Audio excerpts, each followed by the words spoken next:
তারেক জিয়া কেমনে প্রধানমন্ত্রী হয় আমাকে বলেন তো। তার পাচার করা টাকা সিঙ্গাপুর সরকার ফেরত দিছে 7 সনে। সে কেমনে রাজনীতি করে, কেমনে সে দেশে আসে, কেমনে সে প্রধানমন্ত্রী হওয়ার কথা চিন্তা করে, কল্পনা করে। তার পাচার করা টাকা সিঙ্গাপুর সরকার 7 সনে লন্ডারিং করা অফশোর অ্যাকাউন্টে, গোপন টাকা ফেরত পাঠাইছে আমাদের দেশে। সে কেমনে পিএম হবে? ফাজলামো নাকি? ইয়ারকি নাকি? তামাশা নাকি? ফাজলামো করেন আপনারা? ইয়ারকি মানেন আপনারা? Stop doing that. Stop saying Tarique Zia anything. সে কোনো প্রধানমন্ত্রী সে দেশে আসতে পারবে না। তার দেশ আসা বন্ধ, রাজনীতি বন্ধ। সেটা ডেঞ্জারাস ম্যান। সে একটা পাচারকারী, সেটা financial criminal on the record. প্রধানমন্ত্রী ইয়ারকি মারার জায়গা পান না, ফাত্রামির জায়গা পান না। প্রধানমন্ত্রী যে লোকে টাকা ফেরত দিচ্ছে গভর্নমেন্ট অফশোর অ্যাকাউন্ট থেকে, shield account, invisible account, Swiss account, Singapore সরকার 7 সনে বাধ্য হয়েছে এবং তারা ফেরত দিয়ে প্রমাণ করছে সে পাচারকারী, সে ফিনান্সিয়াল ক্রিমিনাল, ডেঞ্জারাস, অসৎ, দুর্নীতিবাজ, ব্যাংক ডাকাত। সে পিএম হবে? লজ্জা করে না বলতে? আন্টি অ্যাশেমড যে আপনার নেতা, আমরা ভবিষ্যৎ পিএম, সে একটা পাচারকারী, সে একটা ব্যাংক ডাকাত, সে একটা অসৎ, সে দুর্নীতিবাজ, সে চাঁদাবাজ। এই লোক সিঙ্গাপুর অফশোর অ্যাকাউন্টে পাচার করছে এবং সিঙ্গাপুর সরকার সব টাকা ফেরত দিছে আমাদের ব্যাংকে। It is on the record. It is in the media. It is in the court. আমি 7 সনের কথা বলছি যে তখন টাকা তারা রিটার্ন দিছে ব্যাক টু হোম, বাংলাদেশ ব্যাংকে। এই টাকা জমা হয়েছে, তারেকের টাকা। সে প্রধানমন্ত্রী হবে? একটা অসৎ, একটা দুর্নীতিবাজ, একটা মাফিয়া ডন, মাফিয়া কিং, একটা গডফাদার,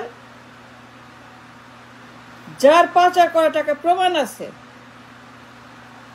সে একটা লুণ্ঠনকারী, সে একটা মাফিয়া, সে একটা লন্ডারার।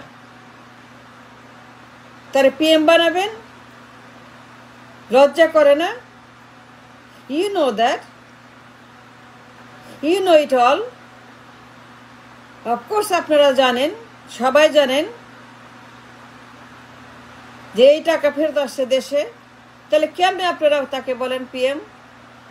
একটা অসৎ মানুষ, একটা ব্যাংক ডাকাত, তার পিএম বানাবেন?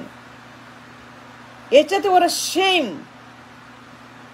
আপনি জানেন, you know it, you have it, you have the proof, you have the documents, you have the information, you have the verdict, you have the prosecution papers. মামলা হয়েছে, রায় হয়েছে, প্রমাণ হয়েছে, সাক্ষী হয়েছে। সাক্ষী আসছে আমেরিকা থেকে, FBI থেকে। আমেরিকার একটা ইনভেস্টিগেটর, FBI এজেন্ট, সে এসে ইনভেস্টিগেশন করে প্রায় 250 পৃষ্ঠার রিপোর্ট দিছে, অ্যাকাউন্ট নাম্বার সহ, ব্যাংকের নাম ধাম ঠিকানা সহ, অফশোর অ্যাকাউন্ট, সব কিছু।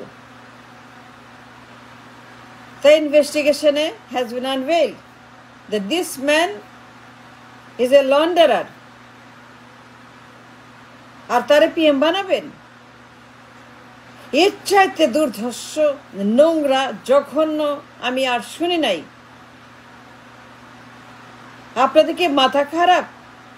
আপনি কি পাগল? Who are you? Don't you love your country? Don't you care for people? Did you understand the danger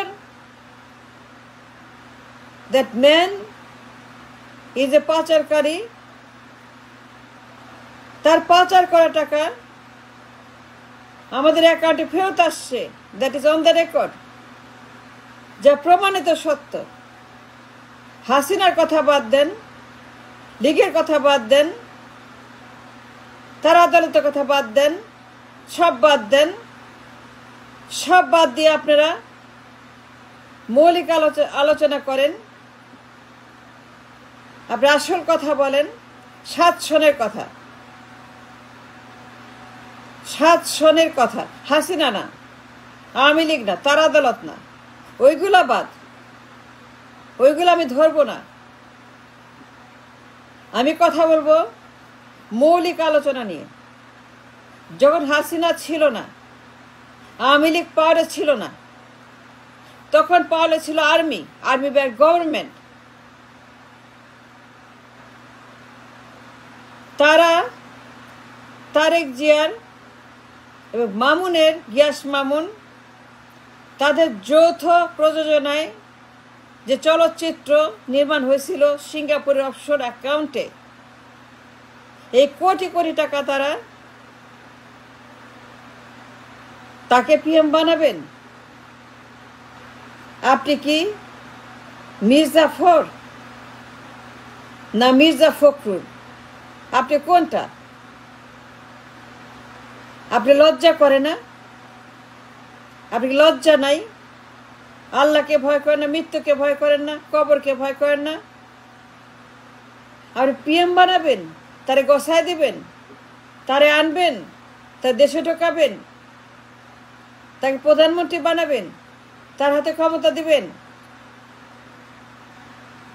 এত বড় বেঈমান, মুনাফিক, দেশদ্রোহী শত্রু আপনারা, যে জানার পরেও যেই লোক এটি প্রমাণিত সুনির্দিষ্ট পাচারকারী, যার বিরুদ্ধে FBI এসে তদন্ত করে রিপোর্ট দিয়ে 250 পৃষ্ঠার ডকুমেন্ট দিয়ে পাসপোর্ট নাম্বার, পাসপোর্টের ছবি, ব্যাংকের নাম, ব্যাংকের ঠিকানা, অ্যাকাউন্ট নাম্বার, সব কিছু ইনফো দিয়ে বিয়ন্ড এ ডাউট প্রমাণ রেখে গেছে আদালতে। But what was the case about? মামলাটা কিসের ছিল বলেন? মামলার মৌলিক কারণটা কি ছিল? What is the cause of the মামলা? মামলার বেসিস কি? মামলার অরিজিন কি? মামলার অভিযোগটা কি? অভিযোগ তারেক জিয়া মানি লন্ডারিং করছে সিঙ্গাপুরে। And that was all we need to know. All we need to understand and discuss and talk about and consider, সে সৎ না অসৎ, সে পাচার করছে কি করে নাই, সে ডাকাতি করছে কি করে নাই, লন্ডারিং করছে কি করে নাই। He did. সে যখন হাওয়া ভবনের গডফাদার 1 থেকে 6 সন, ওই সময়তে পাচার হয়েছে। গিয়াস মামুন আর Tarique Zia 2 godfather, 2 nightmare for the nation. তাদের সম্মিলিত ব্যাংক ডাকাতি, অর্থ পাচার, অফশোর অ্যাকাউন্ট, গোপন অ্যাকাউন্ট সিঙ্গাপুরে, সুইস অ্যাকাউন্ট, সেই তথ্য, সেই টাকা, সেই পাচার। লজ্জা করে না তার পিএম বলতে? এর প্রমাণিত অসৎ, অন দ্য রেকর্ড দুর্নীতিবাজ, বিয়ন্ড এ ডাউট FBI এজেন্ট আমেরিকাতে এসে তদন্ত করে তথ্য প্রমাণ সহ পাসপোর্টের নাম্বার, অ্যাকাউন্ট নাম্বার, পাসপোর্টের কপি, বাপ মায়ের নাম জিয়া রহমান, খালদা জিয়া, নাম ধাম সহ, এই ছেলের বাপের নাম জিয়া, মায়ের নাম খালেদা, মেনশন করে সে আদালতে রিপোর্ট দাখিল করছে। The basis of the origin of the case was laundering মামলা বাই তারেক জিয়া। এই টাকা স্বাচ্ছনে ফেরত আসছে আমাদের ব্যাংকে। সে পাচারকারী, সে লুণ্ঠনকারী, সে লন্ডারার, সে ফিনান্সিয়াল ক্রিমিনাল, সে অসৎ, সে দুর্নীতিবাজ। আর তাকে পিএম বলেন। ও স্ট্রং উইথ ইউ। লজ্জা করে না? একটা প্রমাণিত মানি লন্ডারার, একটা প্রমাণিত দুর্নীতিবাজ, একটা বিয়ন্ড ডাউট সুইস অ্যাকাউন্টের মালিক, অফশোরের মালিক, অফশোর অ্যাকাউন্ট, ইনভিজিবল অ্যাকাউন্ট, তারে আপনি পিএম বানাবেন? তারে গোছায় দেবেন? তাতে ক্ষমতা দিবেন? তা দেশে আনবেন? No, that's a no, no, no, no, no, no. আমি বললাম নো, সে আসবে না, আসতে পারবে না। He is the most dangerous man in the nation. তার 6 বছরের হা ভবন। He cannot come in the country back. He's banned, he's banned, he's banned. Thanks for watching.